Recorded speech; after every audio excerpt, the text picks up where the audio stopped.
সংসদ সদস্য আনোয়ারুল আজিমকে দীর্ঘ সময় ধরে অনুসরণ করছিলেন খুনিরা। এবছরের জানুয়ারি থেকে মে পর্যন্ত 3 বার কলকাতায় যান আনোয়ারুল। প্রতিবারই কাছাকাছি সময়ে অথবা একই তারিখে খুনিরাও কলকাতায় আসা যাওয়া করেন। আনোয়ারুল খুনে সম্পৃক্ত হিসেবে পুলিশ যাদের নাম পেয়েছে তাদের বাংলাদেশ ও ভারতে যাওয়া আসার নথি বিশ্লেষণ করে এসব তথ্য জানিয়েছেন তদন্ত সংশ্লিষ্ট ব্যক্তিরা।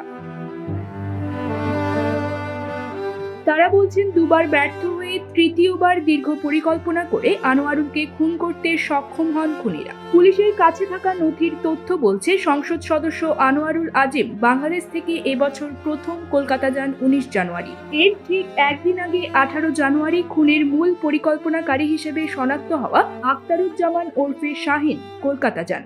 একই দিনে আনোয়ারুলকে খুনের পরিকল্পনা বাস্তবায়নকারী হিসেবে চিহ্নিত চরমপন্থী নেতা শিমুল ভুঁইয়াও কলকাতায় যান। এর দুদিন পর কলকাতায় যান ডিবি হেফাজতে রিমান্ডে থাকা শিলাস্তি রহমান।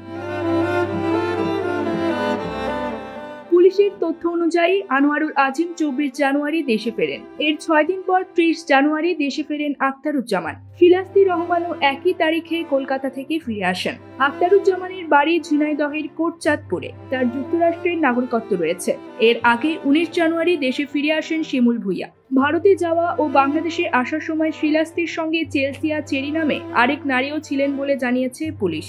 চেলসিয়া গত বছরের 19 ডিসেম্বর আখতারুজ্জামানের সঙ্গেও ভারতে গিয়েছিলেন। এরপর 26 ডিসেম্বর আখতারুজ্জামানের সঙ্গে দেশে ফিরে আসেন বলে তদন্ত সংশ্লিষ্ট সূত্রগুলো জানিয়েছে। সংসদ সদস্য আনোয়ারুল খুনের 15 দিনেও উদ্ধার হয়নি লাশ। তদন্তকারীদের কাছে খুনের ঘটনায় গ্রেপ্তার হওয়া আসামিরা জানিয়েছেন, হত্যার পর আনোয়ারুলের লাশ টুকরা টুকরা করা হয়। তাদের দেওয়া তথ্য অনুযায়ী গত বৃহস্পতিবার থেকে কলকাতার পুলিশ লাশের খণ্ডিতাংশের সন্ধানে দক্ষিণ 24 পরগনা জেলার ভাঙড়ের জিরানগাছা, বাগজোলা খাল সহ বিভিন্ন স্থানে তল্লাশি অব্যাহত রেখেছে।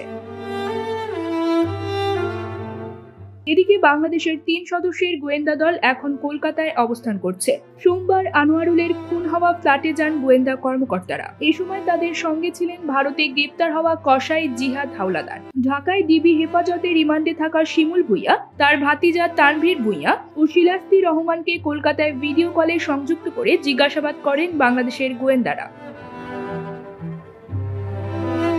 ডিবি সূত্র জানায়, এই 4 আসামির কাছ থেকে খুনের বর্ণনা শোনেন ঢাকার গোয়েন্দারা। তাছাড়া ভিডিও কলে খুনের স্থান ও লাশ গুমের প্রক্রিয়ার কথা তুলে ধরেন। বাংলাদেশের গোয়েন্দা কর্মকর্তারা কলকাতার পুলিশের সঙ্গে তথ্যগুলো যাচাই বাছাই করছেন।